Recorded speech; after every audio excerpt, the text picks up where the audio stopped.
Hello everybody, this video is going to focus on installing the latest version of Visual Studio, which is the 2022 version as of the recording of this video in June of the summer of 2022.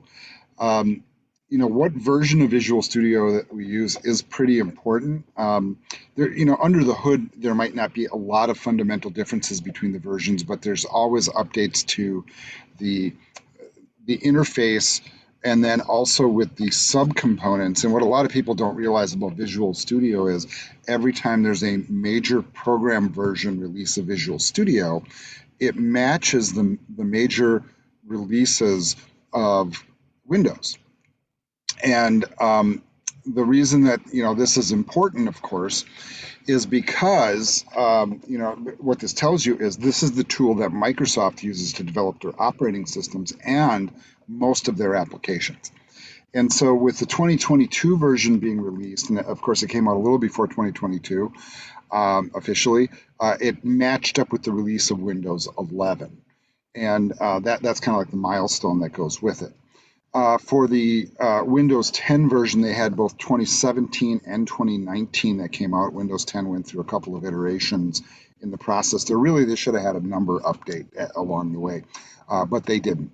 All right, so what we're going to do here is I'm going to kind of walk you through this whole process. I do want to explain that there are some fundamental differences, between Visual Studio Code as an application and Visual Studio. So a lot of you are like, well, hey, I've already got Visual Studio Code. I'm ready to go. And I'm sorry, but the answer is no, you're not. So you do need to install the full-blown version of Visual Studio, and that's what we're going to focus on here today. Now, the one thing I do want to point out that there's a few different ways to get this, and I have my preferred ways to do it, and then you can do it whichever way you choose, but I want you to be clear that there are options for you. The one thing that you should know is traditionally Visual Studio has not been a free piece of software. It has been a piece of software that you had to pay for as a professional developer. They did have stripped down, or what they called express versions in the old days, which were limited in which languages they would code for and what output kind of applications they could create. These days, it is possible to get the full-blown professional version for free in the form of what they call Microsoft's Community Edition. But there are still paid professional versions, and people who work for professional corporations and are professional developers typically use those versions because the license is paid for by the company that they're working with. Microsoft, however, has been kind of intelligent about this by opening it up and basically giving the Pro version out as the community version for free. They're getting people excited about the Windows platform again and coding for it, and that was really, I think, kind of like their impetus behind it. The first thing I'll have you guys do is, to download and install this. I mean, this is the way I would do it, right? I would simply go out to, Google or whatever. I would just do a search, Visual Studio, and you'll see right away it brings up search results from Microsoft, and the URL is visualstudio.microsoft.com. That's what you should come up with. And then it's kind of also important to look at the fact that there are different versions available. Now I'm noticing something kind of interesting here now that they're using version numbers of this fashion here, and those have always been in the background, but usually we refer to it by the year, and we've been doing that I think since 2008. Basically since the Windows Vista days. But you notice here, if you come in and you download, you have the ability to download, the three basically full versions of Visual Studio. Notice there's a difference between Visual Studio Code. A lot of you as web developer students downloaded and use this for a lot of different things, maybe for PHP, maybe for JavaScript, maybe for HTML. And the truth is Visual Studio Code is loved by many for a lot of reasons. One of the big reasons is the fact that it's multi-platform, so you can see the Windows, Apple, and Linux logos here. It runs on all those. And a lot of people really like it for all forms of coding. So because it's an open source product as well, there are a gazillion different little plugins and add-ons and libraries you can add, and consoles and compilers and little servers and stuff. And depending on what language you're working with, you can investigate that. And perhaps, and I'm not really sure because I have not explored it, they have ways to do ASP.NET and Windows level programming within that application that work as well as Visual Studio. I'm not familiar with them, and I'm not saying that they don't exist, but as a developer who works in a Microsoft ecosystem, you really should prefer the full-blown Visual Studio. There's some pretty significant differences in install sizes and capabilities. Some of that you control on the front end as you kind of, build the application on your system. But let's just say that anything that Visual Studio Code can do, Visual Studio can do and probably do it way better, right? For a lot of different reasons. There are some open source things and cross-platform things that Visual Studio Code can do that Visual Studio can't. And that's mostly by virtue of the fact that it runs on these other platforms that sometimes have different authoring libraries or runtime libraries, for example, at the core of the operating system that execute the software. One thing I will tell you is if you're on a Mac, I'm sorry, but this will not work for you, right? And I think I say this in all the videos and all the little instruction sets that I have. They do now have a full-blown version of Visual Studio for the Mac. However, it does have limitations. It does not have all the features here that regular Visual Studio does, including the .NET libraries and Windows runtimes that we need, right? But it does give you the full tool set, the IntelliSense, and if you're doing like kind of like general web coding or working in kind of like a language that's kind of neutral, and just for example, like Python or something like that, or Java, you can load it up on the Mac and it might be your IDE of choice. They do have a version of .NET that works on the Mac, but it's a new version that's not really being used for a lot of like real world application development. But you can tell that what Microsoft is really doing is they're trying to open it up to these other platforms. And I think at some point we'll see some more universal authoring things come from Microsoft.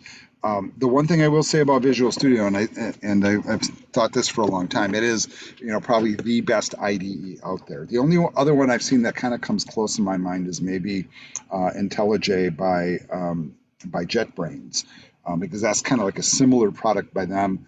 It's designed for Java, but it really codes in a lot of different languages. If you're not aware, really what Visual Studio brings to the table is it has underneath it all the tools that are used to build the Windows operating system. So you have like more direct access to those tools.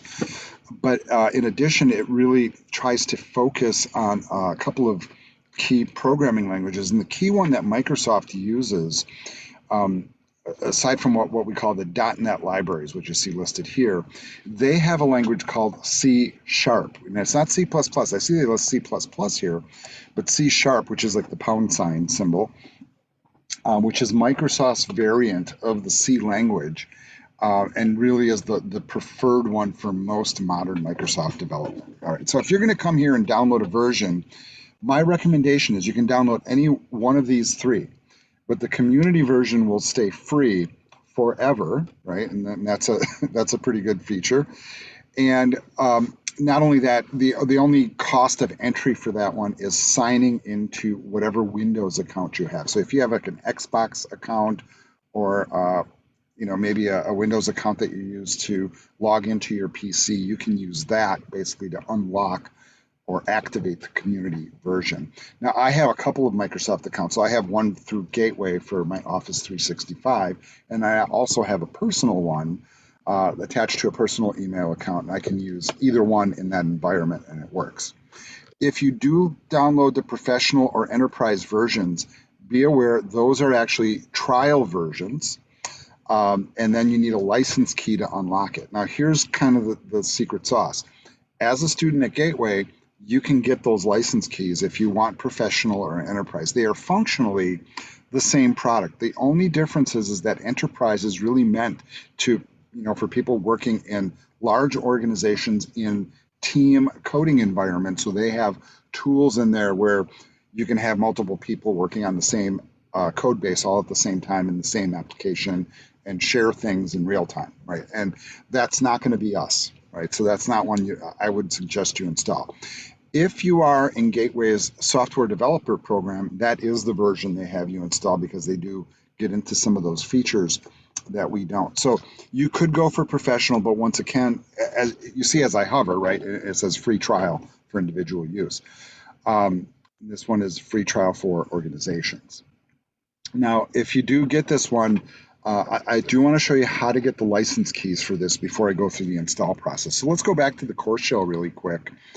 And you'll notice that on the left-hand sidebar in the course shell, I have a resources page. And on that resources page, there is a link to the Microsoft Azure Cloud. Now, as Gateway students, you all have subscriptions to this service that's included with the fact that you're a Gateway student. Now I see this login come in, and I always I'm hoping that it gets me logged in easily here. Thank goodness. Sometimes it sends me like a text code, and that's kind of a pain. And of course, here it is, right? All right. So here's the secondary thing for me, because I'm in the basement of my house, and sometimes I get a signal and sometimes I don't. Yeah, I'm doing this. I do have to pause the recording here because I do not want my phone numbers going out there. So bear with me here, folks. All right, folks, I was kind of stuck at the login screen right now, and I managed to get past it, kind of doing a little bit of like rigmarole, getting a text code and all that. But once I finally got in and was all set here, what I did is I went up to the search bar and I typed the word education and just did a search. And what it does is it brings you to this interface here, and this is where you want to be. The one thing I will tell you about the Azure environment, it's Microsoft's cloud computing platform. And it has an education area where you can download a bunch of different software products. Please be careful when you're in the general screens here, because it is possible to use the Azure services, but they also do rack up a cost after a while, just so you guys are aware. Now, the interesting thing that we're going to do here is we're going to click on the software area. And right off the bat, you'll see that they put some of their more popular things up here at the top, and then it goes alphabetical. And you'll see Visual Studio Enterprise Edition 2019 and the 2022 edition are both available here. And if, let's say, those are the ones that you wanted to download and install, for any of these products, the way that it works is basically you click on the product, a little sidebar will pop up, and then what you do is you'll click the View Key button. It will display a license key here. Now, I'm refraining from doing that because I know in the past I've put these out on like my YouTube videos and then people copy them and use them, which is not cool. But all this does is it just puts up the code on the screen here, and then you can just copy it. So if you downloaded the product from the Microsoft site directly as a trial, you can take this license key and unlock it. Or, and you can see the download button here, you can download it from here and then use that key to unlock it. Now that's if you're using the Enterprise Edition. In fact, if you do a search up here and you do Visual Studio, you'll see it kind of like, minimize the number of versions that or things that they're showing here. But you will also see that the community version is available here, and they don't even bother to show the professional version, right? Because they're figuring either you're going to use community or enterprise. Community is basically equivalent to professional. They're basically the same thing. They're just branded a little bit differently. If you do click on the community one, notice it does not have a license key. I'm also noticing here they don't have the 2022 version. That's kind of interesting. All right, so what I'm going to do, and this is what I said before, is I'm going to come out here and I'm going to grab the Community 2022 edition. I don't want to have to mess with license keys. All I want to do is like sign in using my email, and then it's there. That's kind of my approach. So I'm going to go ahead and click that version here. You'll notice the download bootstrapping installer has just dropped itself in. I'm going to click to initialize. I have a little user agent control that popped up. You might not see that in the video. And of course, they're giving me a couple of different things here, but I'm going to go ahead and click continue. And they're getting the installer ready. Now, one of the keys that we have when doing the install on this is a really big product. It's capable of doing a lot of things. And under extremely rare circumstances, would you ever download the entire product? The last time I tried doing that, in other words, I went through here and I just checked all the boxes of all the different things that were available. And I think the install size got up to like 120 gig, so that's really big, and can fill your hard drive. And one of the reasons, I'm fumbling with this a little bit is I'm on my school machine. Normally I teach from my personal machine, but I hate wasting that disk space on my own machine for Visual Studio. I'll put it on the school machine is kind of my attitude. I'd rather have the room on my own hard drive for movies or games or something like that. Now we get to this screen here, and this screen is very important because we have to install certain tools. And in order to kind of guide you a little bit, what I did, and you'll see this in Unit 1, kind of if you scroll down a little ways, there's this little screenshot that I have in here that shows what tools we really need, um, in the web development program. Now, some of this you might actually decide you don't need. So, for example, you really don't need Azure development. Chances are, if you've been in the advanced web class, you may have already used this tool, Node.js, so you might want to have that available. If you're a data student, um, these data storage and processing things are really important, but these are also actually important for us because one of the things we do in this class is connect to databases, so we do need that piece in there. The .NET Core, that's the cross-platform development library. I suggest you install that one. But the ones that we absolutely must have, right, and you can see the ones with the stars, those must be there. ASP.NET and web development must be there. Data storage and processing must be there. The other ones, I guess you could call optional, but I would still suggest that you install them.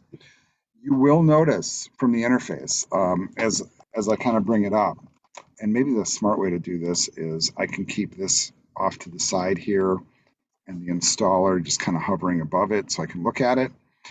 And so I'm going to make all the selections from the screen here. As I make these selections, I want you to kind of keep your eye on the total space required down here, and you'll watch it jump up. So let's go ASP.NET and web development. That's our key library for this class. So that's about 7 gigs right there. We'll throw in Azure development. That's another couple. Okay, some of you have had Python. Maybe you're doing the advanced Python class. Yes, you can code Python in Visual Studio, and you can do Node.js development. I think I'm actually going to see how much this is adding. Python adds hardly anything. Node.js adds hardly anything, so I'm going to go ahead and do that.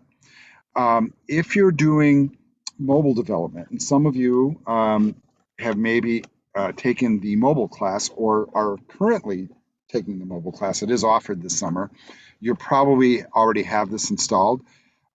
If you're planning to take the mobile class in the future, you could go ahead and click this. I want you to notice that one adds 4 gigs of storage, though, right there.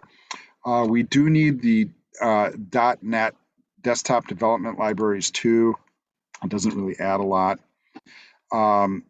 If you want to code C++, you could add those libraries. I'm not going to add those right now, but we are going to need the Universal Windows Platform development. That brings us up to 20 gigs, and you can kind of see how this goes. It builds pretty quickly.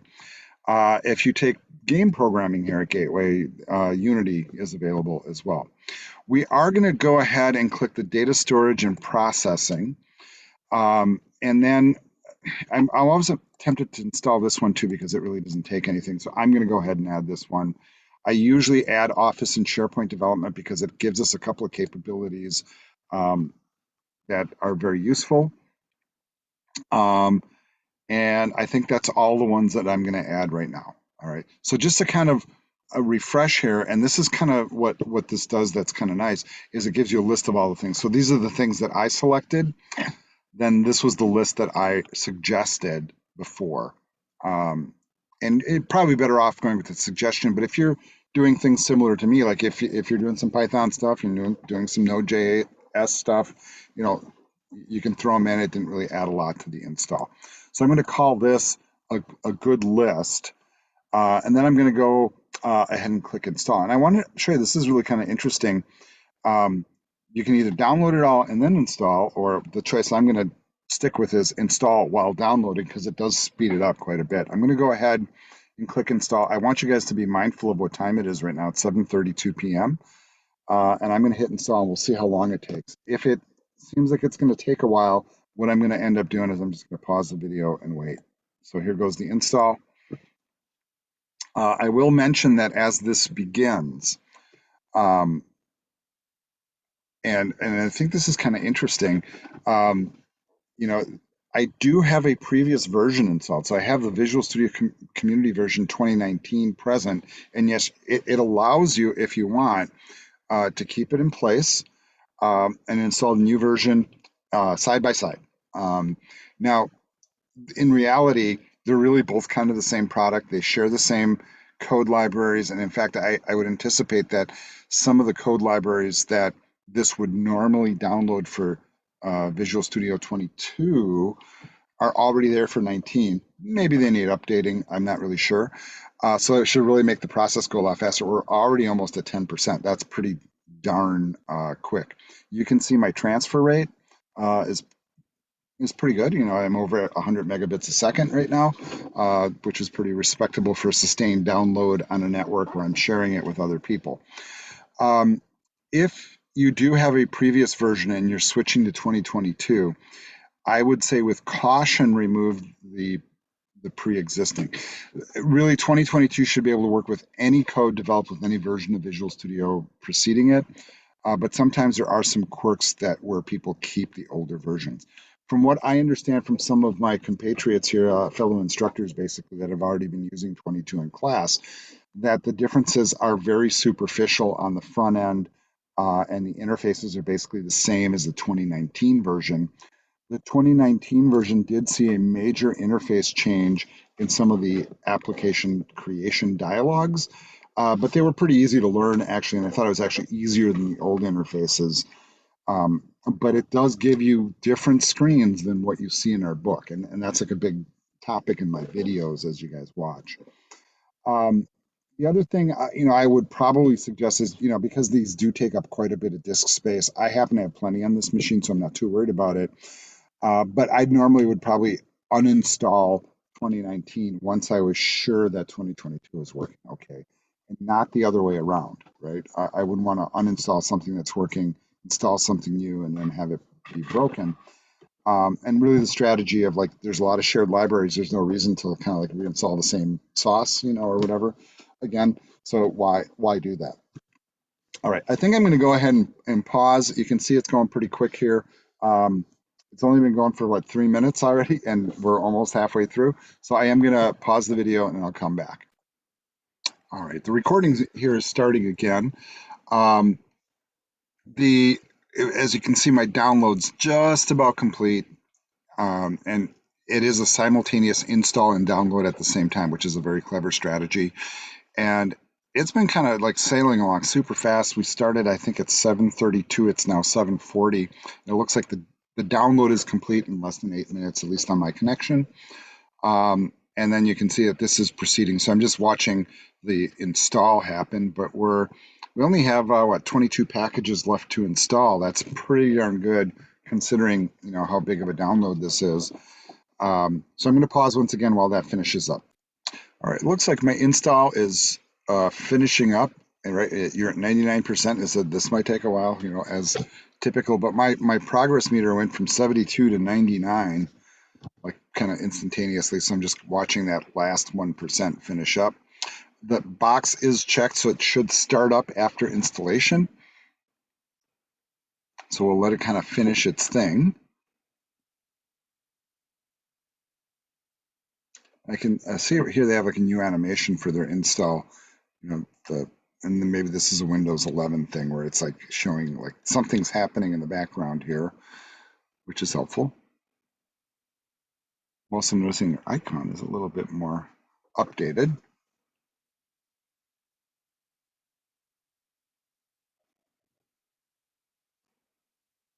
And I'm hopeful this is just about done. Excellent. So now we are all done. And now it is launching the product in the background. So let's let it launch.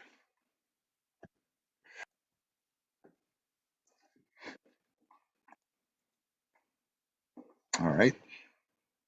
And you'll see, that screen that just popped up there. Okay, so the installer is still up on the screen, and I'm actually going to exit out of that. So the other thing is there are updates, and I'm not going to bother to do the updates right now. but that's for the older version. I'm just going to close the installer, get it off the screen, and then you'll see here that Visual Studio 2022 picked up on my old installation and the files I was working with, and it brought them up here. Generally speaking, if you've kind of made it this far, it's installed and you're all fine. If you got error messages, then you should probably talk with me. Typically, what we would be doing here, like if you were doing some actual work, typically you're either going to be opening a project that you've already worked on, create a new project, um, and then there's like steps that you would follow. But for right now, what I'm going to do is I'm just going to launch it without uh, selecting a project type, just to show you what the interface sort of looks like. So here it is up on the screen.